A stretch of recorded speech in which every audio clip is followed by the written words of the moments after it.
Olá, bem-vindas ao Nós Entre Psis, um lugar de conexão, segurança e vínculo entre psicólogos. Hoje estou aqui com as meninas para mais um episódio muito especial, porque temos um convidado que temos uma admiração enorme e uma gratidão imensa por tudo que ele nos ensinou e ensina. E com ele, nós teremos o tema Os Nós da Terapia do Esquema, no modelo transdiagnóstico.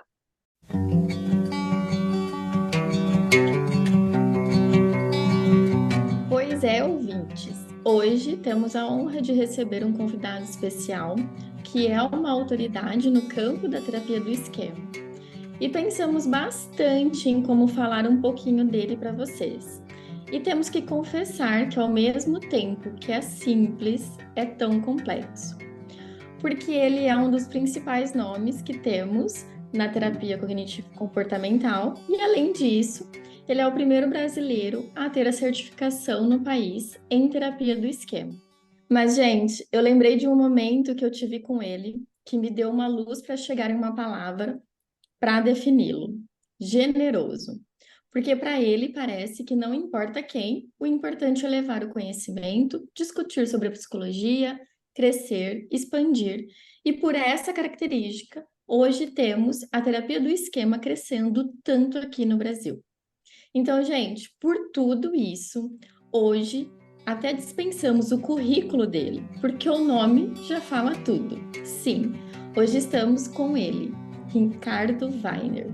E hoje exploraremos nos conceitos fundamentais por trás dessa abordagem terapêutica, suas aplicações práticas e os desafios que os terapeutas podem encontrar ao implementar o modelo transdiagnóstico.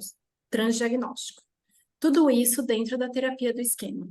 Esperamos que essa conversa seja enriquecedora para vocês e que estão aqui, para vocês que estão aqui nos ouvindo, e uma experiência ótima para você também, Ricardo.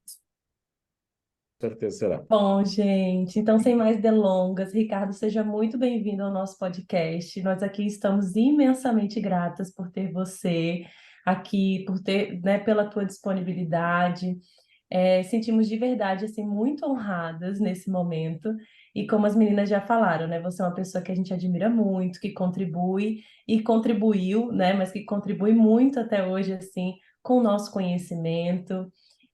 Que bom que você pode estar aqui com a gente hoje, trazendo um pouquinho aí também do teu conhecimento para a nossa audiência. Esperamos Eu que você agradeço possa o também convite. plantar essa sementinha, né, que a gente já tem aqui dentro, mas que você possa também plantar para as pessoas que estão aqui escutando a gente. Muito obrigada. Eu que agradeço novamente.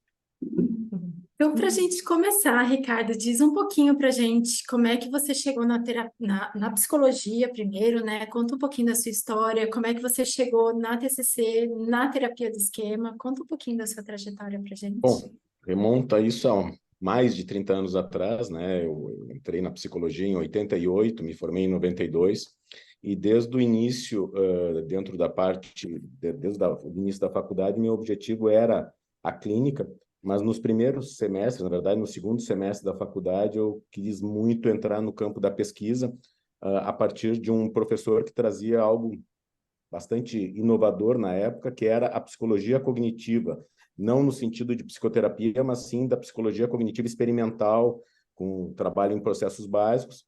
E eu comecei, então, desde o segundo semestre, a pesquisar com esse professor, né, que tinha vindo da Bélgica, pesquisar principalmente a questão de representação mental e conceitos mentais, a formação e categorização através de conceitos mentais.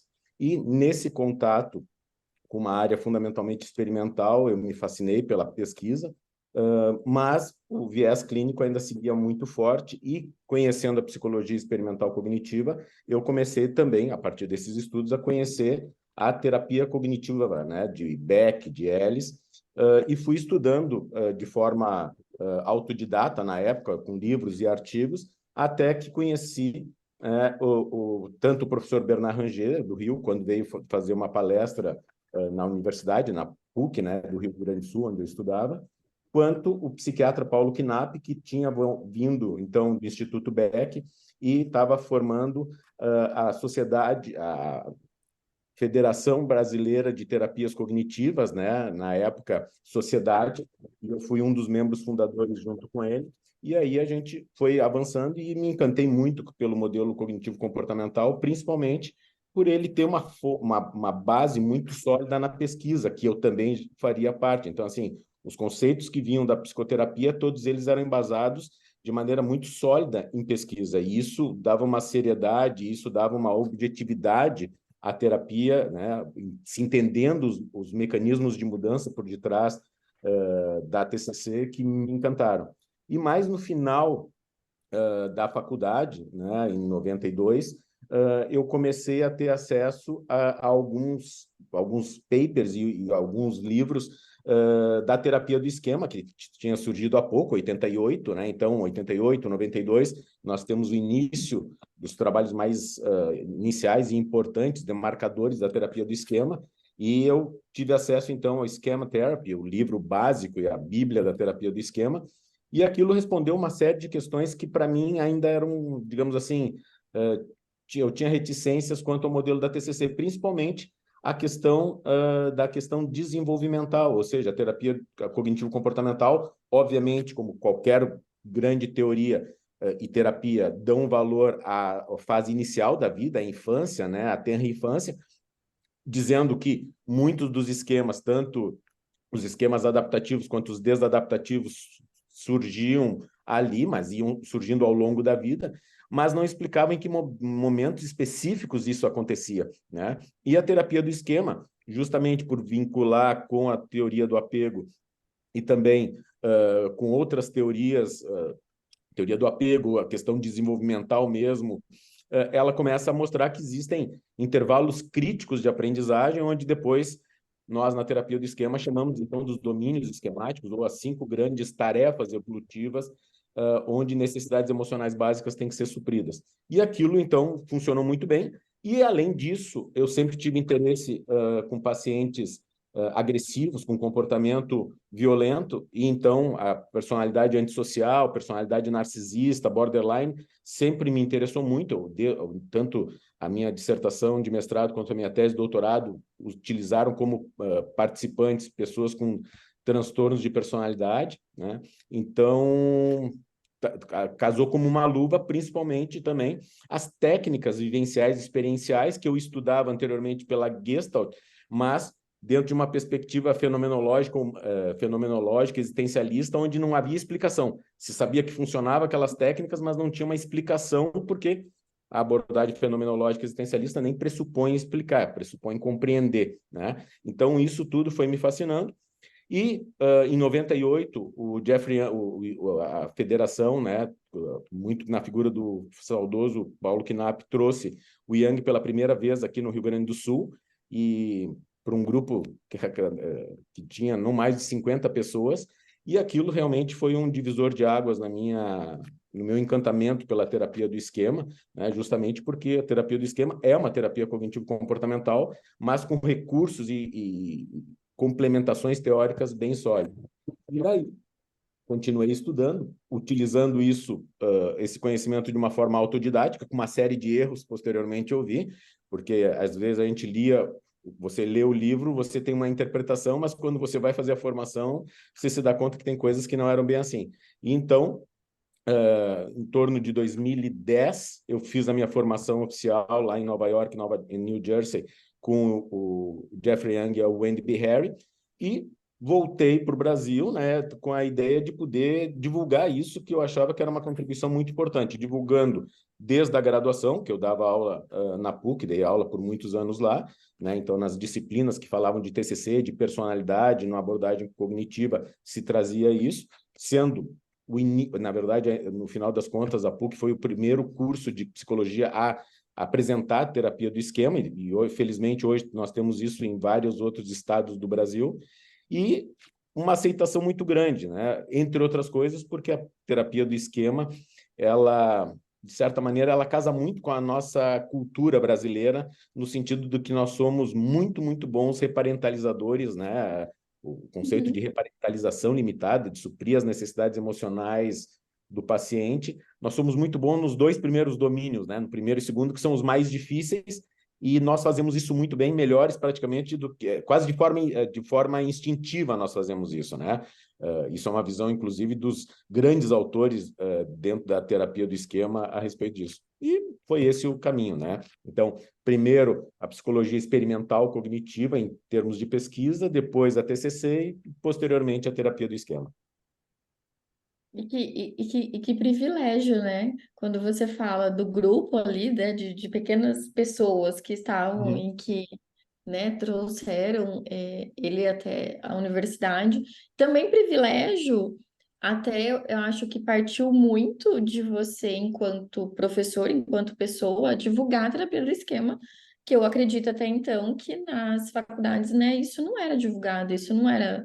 Na é, verdade, a própria TCC, como prática, demorou muito tempo.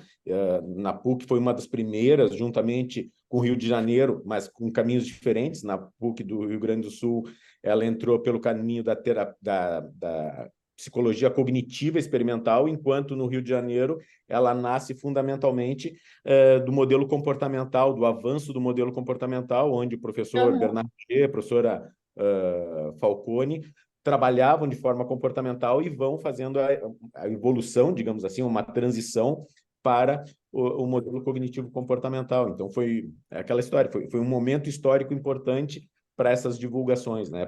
E mostrando uma coisa importantíssima que principalmente a TCC trouxe, um pouco herança do modelo comportamental, que é a prática buscando evidências de melhora, né? Ou seja, a busca de medições para que não fique os resultados como meras suposições de melhora, né? Ou seja, aquela coisa do famoso axiologismo. Eu acho que o paciente melhora, ele acha que melhora um pouco, e tendo medidas para isso, né? Então, a prática de pesquisa também, digamos assim, casou e fez sentido a partir disso.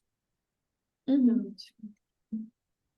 Ricardo, então, assim, para a gente entrar um pouquinho mais a fundo, assim, a gente agradece muito toda essa história também, que acho que com isso você também pode contribuir muito com todos nós aqui no Brasil, trazendo tudo isso e a gente podendo encontrar a terapia do esquema, que hoje a gente é muito feliz atuando ali, com ela. Mas se você pudesse definir ali um pouquinho sobre o que é a terapia do esquema para as pessoas que estão aqui ouvindo a gente, como você definiria para elas terem um norte ali?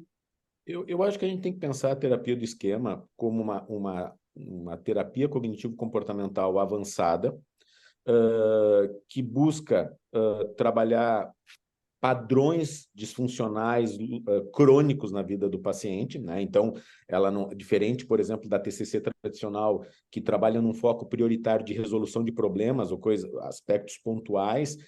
A terapia do esquema, ela está preocupada em tentar modificar padrões globais de funcionamento do paciente, que obviamente são disfuncionais no presente, né? Então, por isso que a terapia do esquema é uma terapia que tem o seu enquadre mais adequado, mais ideal dentro das patologias da personalidade, das dificuldades da personalidade, né? Não precisa necessariamente ser transtornos de personalidade, mas funcionamentos desadaptativos da personalidade, né? E com isso tendo e buscando, então, em primeiro lugar, um grande entendimento dessa dinâmica, que vai ser fundamental para a psicoeducação do paciente, mas agregando uma série de recursos técnicos que a gente não tinha ou não utilizava dentro da TCC tradicional, como, por exemplo, as técnicas vivenciais, experienciais, que atuam, né, que são utilizadas a partir de ativações emocionais. Então, esse é um outro ponto muito importante da terapia do esquema. Ela tem digamos assim, uma ênfase muito grande, né, um primórdio na questão das ativações emocionais. E por que isso? Porque se vê que são as ativações emocionais que funcionam como os nós para memórias, lembranças e padrões de funcionamentos mais primitivos, da infância, do início da adolescência. Então, diferente da TCC, que em vários momentos se consegue excelentes resultados utilizando uma análise mais racional, né, uma avaliação racional das situações, né, nos casos de padrões disfuncionais de personalidade, isso não basta, até porque nos quadros mais enraizados, o paciente tem todo um discurso, tem toda uma narrativa muito bem fechada sobre o seu funcionamento. Ou seja, ele não é convencido de que o funcionamento dele é disfuncional, né? Normalmente, quando a gente trabalha com pacientes com questões de personalidade, eles conseguem quase que provar para o terapeuta que são os outros os culpados. E eles buscam que se modifique o externo, os outros, e não a eles. E com o modelo da terapia do esquema, nós conseguimos isso a partir do momento que o paciente se dá conta de como esse funcionamento dele foi funcional lá atrás na vida dele, a partir de ambientes tóxicos, a partir de ambientes traumáticos, de ambientes com altos graus de privação, onde, na verdade, o que faltou foi esse suprimento dessas necessidades emocionais básicas, e com isso ele se coloca numa postura diferente para experimentar e viver experiências diferentes no presente, né? Então, eu diria que a terapia do esquema, então, é uma TCC altamente avançada, com foco na emoção, que trabalha a ressignificação de conceitos, de emoções, de memórias da infância, porque elas é que acabam gerando realmente uma mudança geral no funcionamento do paciente de uma maneira global, né? Ou seja, não é numa dimensão. Geralmente, quando você consegue ressignificar situações lá do passado,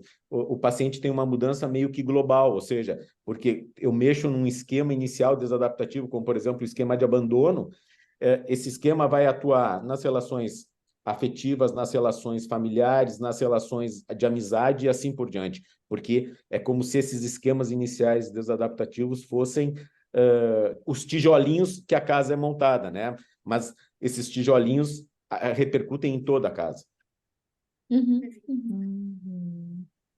Sim. E eu acho que, pensando agora, enquanto você estava falando, assim, fugindo totalmente do script, eu sou a que sempre foge do script, assim. Acho que tem alguma coisa comigo, não sei. Mas é que eu fico pensando o quanto que a terapia do esquema, ela foi benéfica até para esse olhar que antes, né, a TCC, ela vem muito com essa questão cognitiva de reestruturação, e talvez a TE ela também dá até esse espaço, né, Ricardo, para falar o quanto as necessidades que não foram atendidas ali na infância, né, que teve e ocorreu, né, ocorreram coisas ali, não que a gente vai ali crucificar isso, mas que houveram faltas importantes. E para isso, e isso precisa ser olhado, né? Não só simplesmente eu ir lá e mudar a minha interpretação, mas o quanto eu, enquanto pessoa, enquanto indivíduo, sofri e sofri de fato uma falta e tem uma dor ali. Acho que a AT ela traz, acho que ela trouxe esse olhar, né, de que eu posso dizer que eu tive uma dor, eu posso olhar e ok, tem uma falta, tem algo que precisa ser atendido aqui, né? E, Chay, eu acho que o que tu coloca é importante porque, na verdade, se a gente fosse pensar o melhor nome para a terapia do esquema, seria a terapia das necessidades emocionais, porque esse é o conceito chave maior de todos dentro da terapia do esquema, né? Às vezes se pensa muito na reparentalização limitada, na confrontação empática, nas técnicas de imagens, as técnicas de cadeira, mas o foco do terapeuta, tanto em termos de diagnóstico, no sentido de identificar, entender o funcionamento desse indivíduo, desse paciente, assim como em termos de mudança, é identificar quais necessidades emocionais não foram adequadamente supridas e ajudar esse indivíduo a fazer exatamente o que tu estava falando, que é acolher, que é validar que ele tinha direito lá atrás dessas necessidades. E, com isso, enfraquecendo uma tendência natural das crianças, né, de defenderem seus cuidadores com unhas e dentes, né? Porque o que faz os pacientes, muitas vezes, não quererem avaliar isso e, inclusive, terem dificuldades para vivenciar emoções negativas nos trabalhos de ressignificação imagística, né, dos seus pais, é porque a maior tragédia para qualquer criança é perder seus cuidadores. Então, se meus cuidadores são tóxicos, traumáticos, privadores na minha vida, é melhor eu acreditar que eu sou o culpado disso para conseguir, de alguma maneira, digerir e suportar o sofrimento causado por isso, do que eu ficar bravo com eles e sai de perto, eu não quero mais saber de vocês. A criança não consegue fazer isso é muito ruim. Só que, apesar de, na vida adulta, a gente se dar conta das falhas dos cuidadores, emocionalmente, a gente continua funcionando com aquelas memórias e com aquela significação de que o errado sou eu, né? De que quem falhou fui eu, de que, em última instância, meus cuidadores estavam certos. E, às vezes não só emocionalmente, mas, inclusive, racionalmente, cognitivamente, o paciente tende a defender isso. Então, o trabalho do terapeuta do esquema é justamente levar esses indivíduos a se darem conta, assim, eu merecia coisas que eu não recebi lá, e se eu não tenho isso, e é uma falta em mim, que, ao aceitar essas necessidades, eu possa buscá-las na minha terapia, mas também nas outras relações, porque o que acaba acontecendo é uma consolidação, uma perpetuação daquela falta a partir das relações que eu busco. Então o sujeito, na verdade, é um masoquista, ele quer sofrer, ele busca se dar mal. Não. O princípio da cognição humana é um princípio de economia cognitiva, máximo ganho com menos custo. E uma das coisas que tem mais custo é a gente mudar, reestruturar as nossas cognições, as nossas memórias, as nossas emoções. E fazer isso não é fácil, mas isso é crucial porque, a partir do momento que eu ressignifico essas memórias, é que eu vou conseguir agir e me dar o direito de buscar novas relações e não mais ficar naquelas relações que perpetuam as minhas faltas, mas que são relações familiares. Familiares no sentido, eu sei lidar. Por mais difícil que seja essa relação, eu sei lidar com isso, porque desde criança eu lido com essa questão. E lidar com um ambiente positivo, um ambiente nutridor dessas necessidades, inclusive nas relações, pode ser muito desafiador e, inicialmente, de modo geral, difícil para as pessoas, né? Como se fosse o caminho conhecido ali, né? Hã? É como se fosse o caminho conhecido e eu vou naquele caminho que eu conheço, né? E vou pelo caminho que eu conheço, me identificando com as coisas que acontecem, Sim, e o caminho de agir, de me comportar, de lidar com as situações, que também, para mim, é o mais natural, né? sim, exato. E passar a se ver como merecedor de ter aquela necessidade atendida, né? Que eu acho que isso é o mais importante. Eu não vou Mais mais me difícil ao colocar em mesmo tempo, né, situações. Fernando? Exato, mais difícil ao mesmo tempo, porque a gente volta lá, né? Falando, será que eu não estou pedindo demais? Não, não estou, né? Eu mereço. Faz E parte, eu esse mereço trabalho, disso. inicialmente, é o terapeuta que vai reparentalizar isso, é o terapeuta que vai funcionar como um modificador de algumas representações emocionais dessas memórias, para depois o paciente conseguir fazer isso, né? Mas realmente não é simples, porque é uma ressignificação do passado, é uma ressignificação de pessoas importantíssimas dos passados, pai, mãe, irmãos, amigos, professores, pessoas que foram muito significativas na infância e que, de modo geral, os indivíduos e às vezes até os terapeutas têm medo que o paciente ventile as emoções negativas que ele precisa ventilar, ou seja, raiva, tristeza, frustração, né, mágoa com esses cuidadores do passado. Né? Por muito tempo a terapia foi num caminho de abrandar essas emoções, ou seja, como se tem que perdoar, tem que compreender, só que o que a terapia do esquema nos comprovou, assim como os estudos experimentais que embasam isso, principalmente os estudos de teoria do apego, por exemplo, da formação do apego, é que se meus cuidadores, aquelas pessoas que me privaram, estão certas, automaticamente eu estou errado. Não tem meio termo.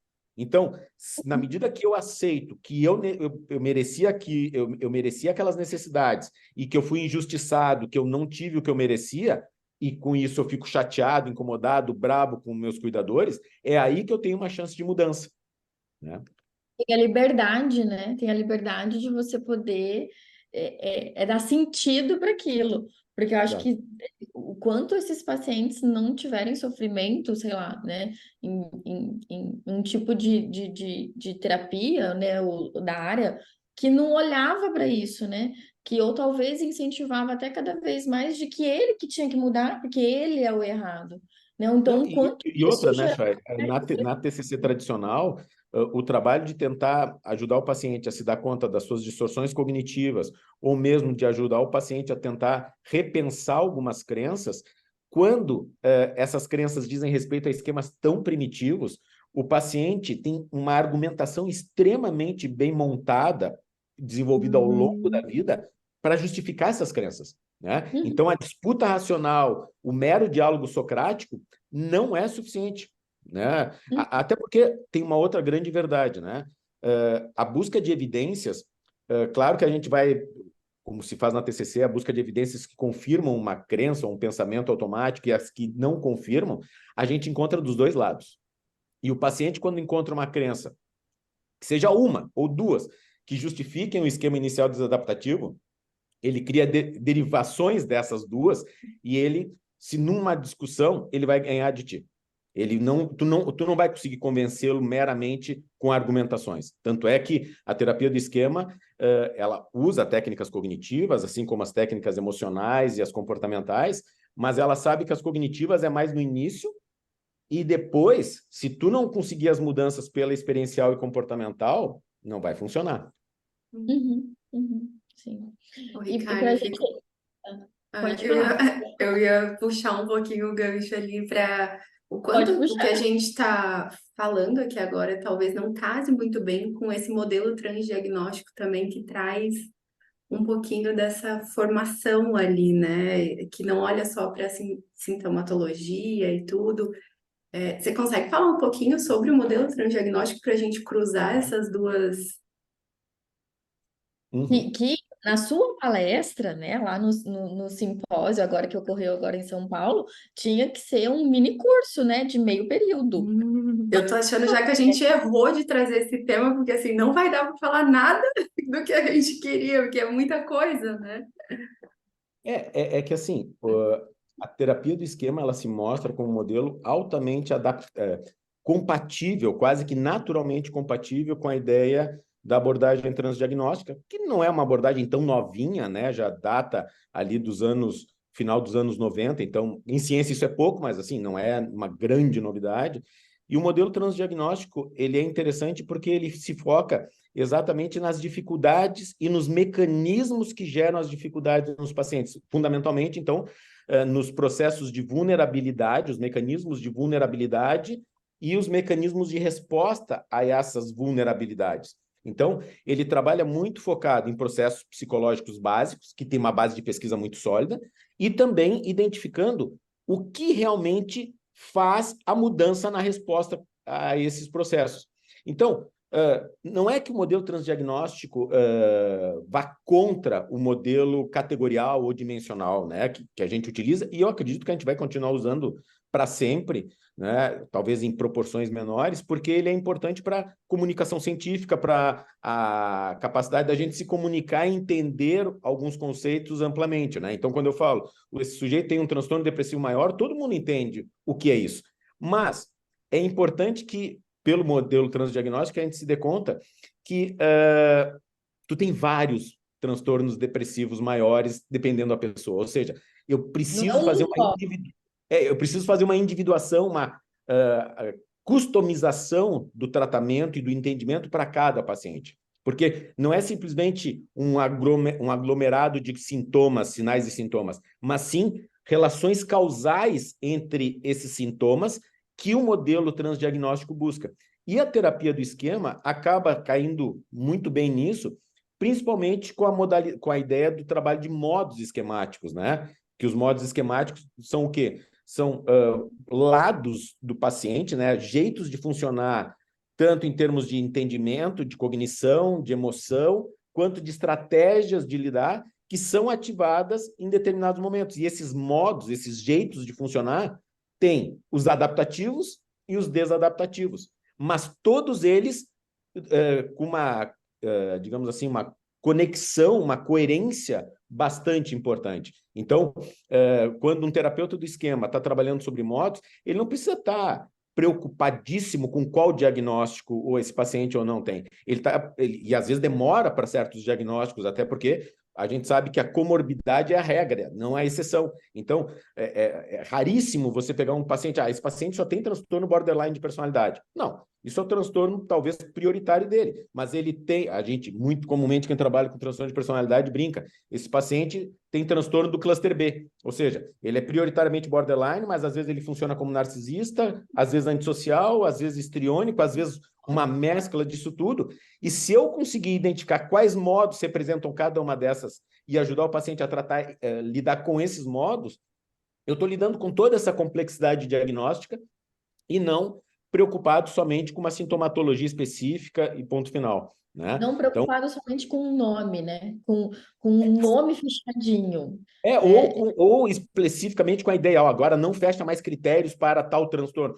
Ok, todos nós queremos melhorar o paciente para que aqueles sinais e sintomas vão se dissipando, acabando, e ele realmente não se enquadre mais. Mas o mais importante não é isso, é o paciente ter funcionalidade, diminuir nível de sofrimento, e muito que a gente sabe que é um mecanismo crucial de mudança, é o paciente entender o que acontece com ele e por que acontece isso, considerando a sua história, né? O que a TCC já provou. A psicoeducação salva, né? A psicoeducação ela é muito importante, a terapia do esquema confirma isso, e várias outras terapias hoje assumem isso, mas é uma psicoeducação muito mais bem formulada, muito mais abrangente e completa do funcionamento desse indivíduo. Uhum. É interessante de você trazer dos modos, né, Ricardo? Porque quando a gente vai ali junto com o paciente, né, ali entendendo como esse modo funciona, dando nome para esse lado, né, o quanto tem mais essa participação e justamente esse entendimento, né, do que em alguns momentos ou em algumas outras situações já chegar assim, não, você tem isso, né? Então é esse diagnóstico que você tem. E aí, às vezes, a pessoa não se apropriou ainda do que aquilo realmente do que significa ter aquele diagnóstico na vida dela, né? Assim, Não, e por que mais, que ela né? tem E ver como simplesmente uma coisa, quase como uma entidade externa que entrou nele, né? Então, assim, isso. eu sou borderline, né? Agora eu sou borderline. E se ele for procurar sobre transtorno borderline de personalidade, ele vai sofrer, porque os dados estatísticos não são dados muito bonitos, né? Ou seja, ele vai ter uma tendência ao que, infelizmente, muitos familiares, pessoas próximas fazem, de ter preconceito, de estigmatizar esse paciente, de chamá-lo de louco, enquanto numa abordagem transdiagnóstica, numa ideia de trabalhar os processos e as dificuldades desse paciente, ele consegue, em primeiro lugar, tão crítico ou tão duro com ele mesmo, ao passo que quando ele entende isso dentro da sua história de vida, isso muda radicalmente, porque, entre outras coisas, ele consegue ter mais compaixão com ele mesmo, ele consegue entender que isso é um lado dele que é ativado em determinados momentos e que essa ativação não foi porque ele escolheu, foi o melhor que ele conseguiu para lidar com situações muito ruins da vida dele. Então, ele consegue entender isso e, a partir disso, né, consequentemente, ele também consegue experimentar novas formas de lidar com as situações. Ele se prontifica, ele se motiva a pensar novas formas de lidar, né? Como a gente chama, novas estratégias de coping. E isso faz uma mudança muito rápida e muito significativa nesses pacientes. Do que ficar preso num diagnóstico fechado, né? Exatamente. Libertador, né?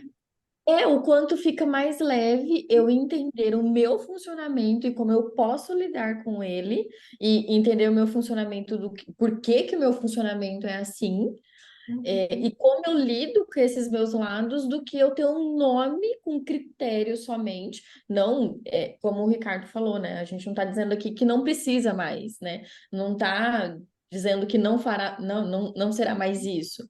Mas o quanto é libertador para quem está lá na ponta, que é o paciente. Por exemplo, quando a gente fala nos mecanismos de vulnerabilidade para patologias, né, nós temos as vulnerabilidades biológicas. Então, por exemplo, um paciente que recebe um diagnóstico de transtorno bipolar, isso não é culpa dele, ele tem uma vulnerabilidade biológica, ou seja, ele tem uma química cerebral X que é sensível a várias coisas. E ele consegue, então, se dar conta se ele, no caso de um bipolar que vai ter que fazer uso de medicação, etc., ele consegue entender esse uso de medicação como não uma questão de ele ter sido responsável por isso ou ele ser culpado por isso, mas sim uma estrutura que é independente dele em si. Agora, sim, ele tem responsabilidade por certas coisas que vão diminuir essa vulnerabilidade ou que ele vai conseguir diminuir as ciclagens do seu humor. Assim como em outros transtornos que a base biológica é insignificante ou nula, ele possa entender os mecanismos de aprendizagem, ou seja, condicionamentos. Por que aquilo aconteceu? Ele entende isso e esse entendimento faz com que ele tenha a motivação para tentar modificar ele e entende por que tem que ser daquele jeito, né? Porque, por exemplo, pacientes com quadros de ansiedade, que a gente sabe que tem um mecanismo de condicionamento pavloviano, reflexo e condicionamento operante. A terapêutica para isso não é agradável, porque é basicamente exposição e dessensibilização. Mas quando o paciente entende o porquê disso, entende essa dinâmica de mecanismos, ao invés de dizer, eu tenho que fazer isso porque eu sou fóbico, eu tenho que fazer isso porque eu tenho toque. Não, ele entende o mecanismo, ele se mostra, os estudos mostram que o paciente tem um nível de aderência e de solidez na aliança terapêutica muito maior. E acho que dá espaço também, né, Ricardo, para o paciente que ele é depressivo e o outro que não fechava um diagnóstico para depressão, mas ele também está ali dentro daquele grupo, né? E acho que a abordagem transdiagnóstica traz um pouco mais dessa flexibilização para a gente deixar esse tratamento mais individualizado, né? Muito voltado para aquilo que o paciente está precisando. E uma coisa de pesquisa também, né, Letícia? Ou seja, ao invés de eu conseguir... Ok, eu sei os sinais e sintomas que caracterizam determinada síndrome, determinado transtorno, mas pelo modelo transdiagnóstico e pela abordagem de rede, né, que é uma abordagem extremamente poderosa em termos de pesquisa básica, inclusive com compatibilidade com estudos de neurociência, o paciente consegue também entender a relação causal entre as coisas. Então, por exemplo, um paciente que tem depressão, não é simplesmente, por exemplo, ele tem insônia, ele tem anedonia, ele tem ideias de morte, ele tem humor irritável. Daqui a pouco ele entende que a insônia, ou o quadro de dificuldade de sono, gera um aumento da irritabilidade, que gera humor depressivo, que pode gerar a anedonia. Então, assim, ele vai entendendo as redes, as relações de causalidade de muita coisa. E isso, inclusive, um bom terapeuta, né, ajuda a saber quais os focos, né, quais os objetivos terapêuticos mais importantes em termos de um trabalho hierárquico, né, porque a gente não consegue pegar todas as dificuldades e trabalhar ao mesmo tempo, mas tu entendendo essas questões, tu consegue fazer um tratamento mais planejado, mais organizado hierarquicamente ao longo do tempo. E para ser esse terapeuta bom, né, esse bom terapeuta, para quem está aqui, né, o nosso público, né, os nossos ouvintes são psicólogos, né, a maioria é psicólogo. E para ser esse bom terapeuta, como que faz para a pessoa começar a implementar esse modelo, essa abordagem transdiagnóstica junto com a TE, acho que a maioria aqui, né, que nos assiste também é da terapia do esquema. Por onde começar? Por onde a gente começa para ficar bom? Pergunta de milhão, hein? Por onde começa para ficar bom? Por incrível que pareça, de certa maneira, até de uma forma meio paradoxal, para mim trabalhar bem numa abordagem transdiagnóstica, eu devo ser um bom psicopatologista. Eu devo conhecer bem a psicopatologia. Porque nomear e identificar quais possíveis transtornos o paciente tem ajuda, em boa medida, a gente pensar em quais os mecanismos subjacentes, né? Ou seja, quais os processos cognitivos que estão possivelmente afetados, né? Que o terapeuta, então, vai conhecendo um pouco isso e vai podendo, então, se concentrar dentro desses mecanismos de vulnerabilidade, quais são mais comuns. Então, por exemplo, se eu pegar, como eu disse para vocês, o mecanismo de aprendizagens, né, ele tem, de condicionamentos, ele tem muita associação com os transtornos de ansiedade. Então, eu diagnostico o paciente com transtorno de pânico, por exemplo. Sim, tem predisposições biológicas, mas tem um componente de aprendizagem muito, muito grande, né? Então, isso já é importante para mim entender por onde está e psicoeducar o paciente, né? Então, eu preciso entender de psicopatologia, eu preciso saber ser fazer um bom raciocínio clínico para chegar a hipóteses, ideias diagnósticas.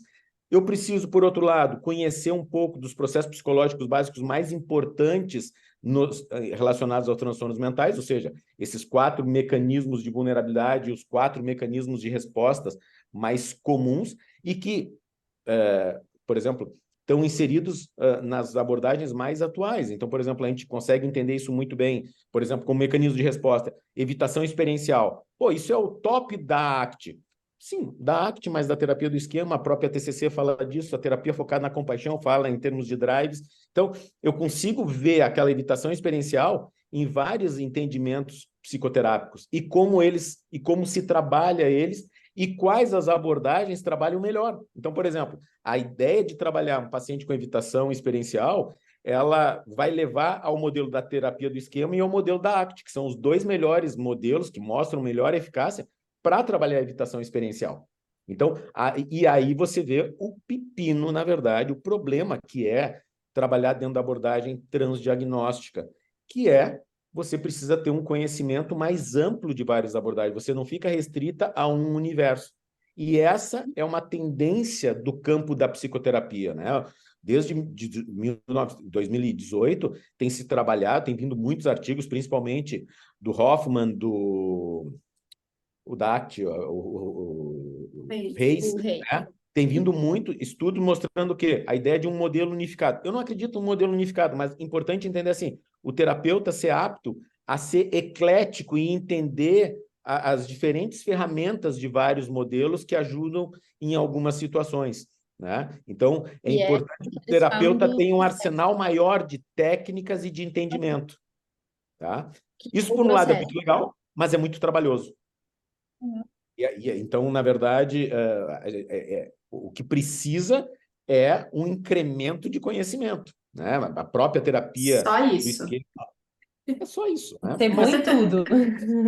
Mas é essa coisa, né? Ou seja, aquela ideia de que ser psicoterapeuta é ficar sentado na frente do paciente dizendo aham ou pedindo que fale mais sobre isso não existe, né? Tem até modelos que trabalham pela sua técnica isso, mas você está fazendo toda uma conceitualização, você já deve ter uma conceitualização, um entendimento prévio do paciente, a famosa e tão importante conceitualização de caso, né, que cada vez mais se vê que é crucial, que é um elemento diferencial em termos de melhora, ou seja, terapeutas que fazem conceitualizações e fazem boas conceitualizações, eles são mais de 40% superiores a outros terapeutas que não fazem. Então, 40% é muita coisa. Né? Então, precisa isso. E para fazer boas conceitualizações, tu tem que ter um entendimento desses processos de funcionamento muito importantes. Então, essa é a complexidade da situação. Então, o terapeuta que busca tanto trabalhar num modelo transdiagnóstico e num modelo baseado em evidências também, ele precisa se abrir para entender vários modelos, até porque a maioria desses modelos eles se complementam, eles são compatíveis. Vários conceitos da ACT são completamente compatíveis com a terapia do esquema e vice-versa, que são compatíveis com a terapia focada na compaixão, que são compatíveis com a terapia comportamental dialética e por aí afora. Por isso a ideia do campo, da integração em psicoterapia tão forte, né? O bom é que, né, as pessoas que já vão fazendo algumas formações, ó, já falta só algumas para dar um check viu? Quem estuda bastante, gente. Quem estuda bastante, a gente tem que ter né? Tem que ter um reforço aí. Exatamente. Ricardo, você vê alguma contraindicação? Porque é muito bonito, né? Contraindicação do quê? De implementar a ATE nesse modelo transdiagnóstico, porque eu vejo muita positividade nisso, né? Você acha que tem alguma contraindicação, algum caso que não seria válido? Não, a única coisa mas que não é contraindicado, que bate com o que eu estou dizendo, é que assim, você tem que ter um conhecimento de psicopatologia, porque, por exemplo, vamos pegar um exemplo, tu pega um paciente bipolar, ou tu pega um paciente com esquizofrenia ou com transtorno esquizoafetivo. Se tu não tiver uma ideia diagnóstica mínima disso, talvez tu negligencie a parte biológica. E nesses transtornos que eu falei, a parte biológica tem uma preponderância muito grande, porque essa é outra questão, né? A ideia do modelo transdiagnóstico, ele vai nos dando luz ao peso das variáveis etiológicas de causação do transtorno. Então, por exemplo, numa esquizofrenia, eu estou falando de 70% de base biológica. Então, se eu tiver que fazer uma intervenção, essa intervenção vai ser psicofarmacológica, que vai segurar os sintomas positivos mais importantes, e hoje, graças a algumas medicações, alguns sintomas negativos também. Se eu falar de um paciente bipolar, apesar de ter várias questões ambientais, tem questões de aprendizagem, mas nós também estamos falando de um transtorno prioritariamente de base biológica, ou seja, esse paciente vai ter que fazer uso de medicação pelo estado da arte atual para o resto da vida. Isso que as evidências falam, né? Então, eu tenho que ter esse cuidado. Agora, em termos da utilização de modelos psicoterápicos, por exemplo, terapia do esquema, ACT, DBT, etc., sim, aí existem delimitadores bem claros. Então, por exemplo, terapia do esquema não é para ser utilizado com paciente francamente psicótico, não é para ser utilizado com paciente com uso agudo de drogas, ainda não desintoxicado, com uso pesado de substância, não é altamente indicada para pacientes com limitações cognitivas significativas, porque é uma técnica que a maior parte da técnica precisa um grau de abstração e de processamento alto. Então, sim, cada modelo tem as suas limitações e o seu melhor encaixe, né? Só que a riqueza que trabalhar de uma maneira transdiagnóstica nos dá é justamente dizer assim, eu vou pegar essas ferramentas aqui e esses entendimentos e vou aplicando ao paciente. Então, eu tenho uma conceitualização extremamente única, um tratamento individualizado, customizado para a melhor relação de ganho terapêutico com esse paciente. Sim. Sim. E, Ricardo, como que você vê assim, o futuro da terapia do esquema nesse contexto transdiagnóstico? Assim, o que você pode falar um pouco de tendências assim, de pesquisas para a gente desenvolver, para que a gente pode ver aí no futuro?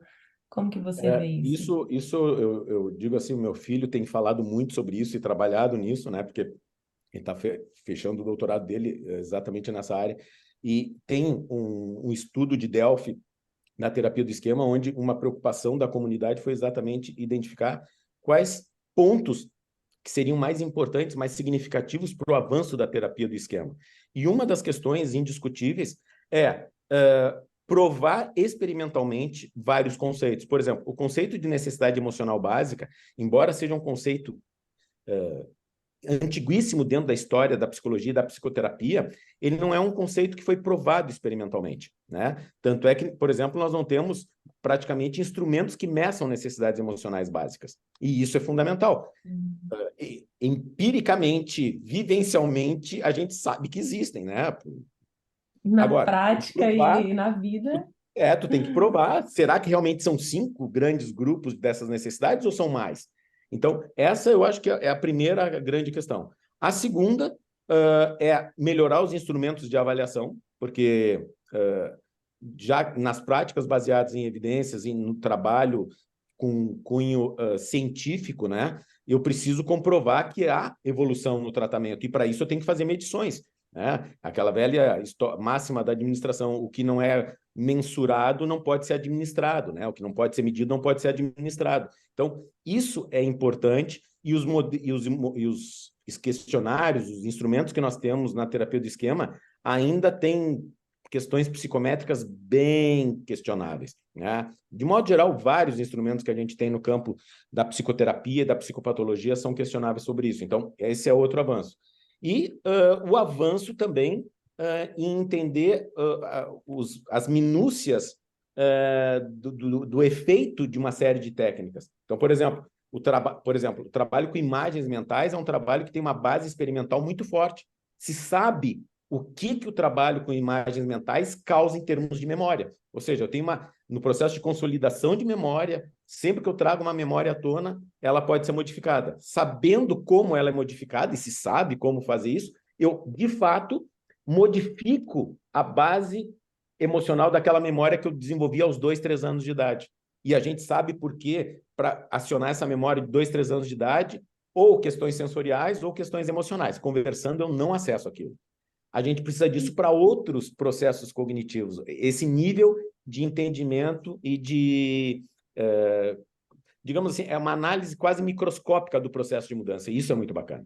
Então, a pesquisa vai muito por aí, e também a pesquisa de tentar desenvolver técnicas que funcionem para transtornos onde a gente não tem nenhuma evidência, né? Tem muitos transtornos que a gente aplica o melhor que a gente tem, a melhor evidência que a gente tem, que às vezes é muito pobre, porque ainda não se avançou, não se achou outros mecanismos. Mas, por exemplo, até bem pouco tempo atrás, é fácil ainda achar literatura e profissionais que falam isso, um paciente com psicopatia, né? Um paciente com comportamento psicopático mesmo, seja narcisista e antissocial pesado, ele era considerado um paciente intratável, incurável.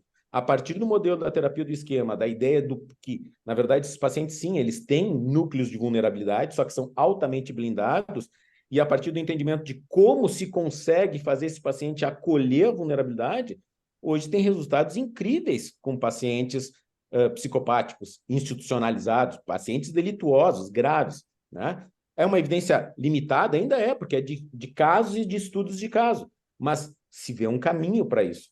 E tem outros vários transtornos onde isso também precisa ser feito, né?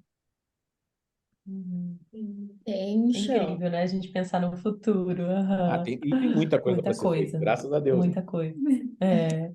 Tem trabalho pra gente. E para várias gerações à frente. Uhum. Ricardo, caminhando aqui para o finalzinho, eu não sei se você já assistiu algum episódio nosso, ou se o Léo te cantou uma bola. O Léo me cantou as pedras. Não cantou? Ah, o Léo. A gente tem um pedido muito especial e a gente está muito ansiosa para escutar o seu, né? O seu recadinho do coração, né? Pode ser de qualquer tema, do tema que nós trouxemos aqui, pode ser de psicologia, pode ser de história de vida, pode ser da sua história de vida, né? Mas um que você possa deixar um recadinho. O único pedido é que venha do fundo do coração, se você puder. Eu diria para todo mundo que trabalha com saúde mental, que, na minha concepção, é uma das tarefas mais sagradas e mais importantes e necessárias que nós temos, né? E a vida moderna tem mostrado isso, o nível de problemas da saúde mental como talvez o maior nível de problemática da humanidade no presente, que os profissionais encarem a seriedade disso e busquem cada vez os melhores conhecimentos e as melhores práticas para realmente ajudarem as pessoas, né? Porque da mesma maneira que as pessoas se vulnerabilizam para nós e nos trazem o que é de mais sagrado para eles, né? O de mais dolorido, de mais sofrido, nós temos o compromisso de honrar esse presente, digamos assim, que eles nos trazem, né? E para isso é muito estudo e busca de evidências e não ficar naquela coisa de uma posição, às vezes, cômoda, acomodada numa concepção teórica e com os vieses de confirmação, os vieses que todos nós temos, mas que temos que lutar contra, né? Ou seja, poder questionar se o nosso conhecimento, se a nossa prática realmente está sendo a melhor para ajudar essas pessoas. Sem dúvida. E é tão bonito, né, ouvir isso de a gente poder honrar isso que eles realmente trazem pra gente. Acho que isso toca lá no fundo do nosso coração também. É uma senhora tarefa, né? É um privilégio, né? É uma honra mesmo. Pelas dores que são trazidas, eu acho que e exatamente a nossa resposta é dar o melhor, não o nosso melhor enquanto somente pessoa, mas o melhor do que a gente busca, né, de conhecimento. E, Ricardo, aqui o espaço, né, para você dizer aonde te encontra, né? Tem a instituição, né, que é bem conhecida em relação aos cursos, mas divulga aqui, né, o que que o pessoal, o Para quem tem que que o pessoal interesse, pode né? encontrar Para aí quem tem interesse futuramente. na área, principalmente na área de saúde mental como um todo, de psicoterapia, mais especificamente terapia cognitivo-comportamental, terapia do esquema, psicopatologia, né? A Weiner, então, trabalha com isso. Nós temos cursos, nós temos materiais de livre circulação. Acessando o site, vocês encontram vários materiais também, né? Basicamente isso. E temos também o simpósio e o congresso Weiner, onde a gente sempre tenta trazer o que há de mais atual e de mais, vamos dizer assim, respondente, né, de mais impacto para o tratamento da saúde mental como um todo. Sim. Uhum. O ano que vem, Bento Ano que Gonçalves. vem, O ano que vem, Bento Bento Gonçalves, Gonçalves. estaremos lá. Bom Muito demais, né? bom. Ricardo, Bom, você tem gente, algum assim, Instagram, algum e-mail que você queira deixar aqui? Alguma coisa que faça sentido também para você, para as pessoas também acompanhando você? Olha, eu tenho Instagram, mas eu não sei muito bem qual é o meu, mas eu acho, A gente eu vai acho, procurar, então. eu tenho o da Weiner, né, da Weiner Psicologia, Ótimo. eu acho que esse é onde acha mais. O meu, Uhum. se eu não me engano, é Dr. Ricardo, né, mas eu não sei muito porque eu não opero muito nesse mundo, eu Tá tô tudo bem. obsoleto nisso. A gente procura e deixa aqui para as pessoas darem uma olhadinha lá depois. É Muito isso, bom. né? sim. Bom, gente, então assim, a gente vai concluindo mais um episódio incrível aqui no Nós Entre Psis. Foi uma conversa muito rica, Ricardo, muito obrigada, assim, foi muito esclarecedor, acho que também contribuiu aí para todo mundo que escutou até aqui o episódio. É, Queremos agradecer, então, imensamente a você, Ricardo, por ter vindo, né, assim, separado um horário da tua agenda, ter essa disponibilidade. Foi um papo muito bom, muito tranquilo. A gente estava aqui, todo mundo estava ansioso, a gente estava aqui ansiosos, né? E foi muito bom, foi muito rico. Muito obrigada por isso. Eu É, agradeço e saldo a proposta de vocês, que eu acho que é uma proposta super interessante e enriquecedora para as pessoas que acompanham vocês, né? Agradeço a oportunidade também. Que bom. Obrigada. uhum, E uhum. para vocês que estão aqui com a gente até esse final, se você ficou empolgado com esse episódio, se inscreve lá nos nossos canais para que vocês possam acompanhar o que que vai vir, o que que a gente está fazendo, do que a gente está falando. Deem palpite, o que que vocês querem ouvir lá, né? Então, segue a gente, deixa a gente saber o que que vocês querem ouvir, né? Lembre-se que a gente, né, estamos sempre abertas aqui a ouvir a opinião, sugestão, futuros episódios, né? Quem que vocês querem que tenha reprise, né? A gente chama o Ricardo de novo, não tem problema, né? Se tiver algum tópico específico que vocês gostariam que a gente discutisse, abordasse aqui, abordar, né, aqui no Nós, coloca pra gente, deixa um recadinho, né? Nós vamos atendê-los. Sim, muito bom. E antes da gente se despedir, eu quero expressar muito grandemente o nosso agradecimento mais uma vez ao Ricardo, como a Duda falou, né? Pela sua generosidade de estar aqui também compartilhando todo esse conhecimento com a gente, com quem está aqui ouvindo. E claro, para você também, né, que está aqui ouvindo a gente, muito obrigada por nos acompanhar, por tornar esse nozinho nosso aqui tão possível. Então, com isso, a gente se despede, mas não por muito tempo. Esse é o Nós Entre Psis e nós estaremos de volta em breve com mais uma discussão interessante sobre psicologia e outras áreas relacionadas. Até semana que vem. Grande abraço. Obrigada. Obrigada, Obrigada, Ricardo, muito Ricardo. obrigada, Ricardo, viu? muito Foi um obrigada. prazer mesmo. Tchau, tchau. Incrível, Tchau, Muito obrigada. tchau. bom.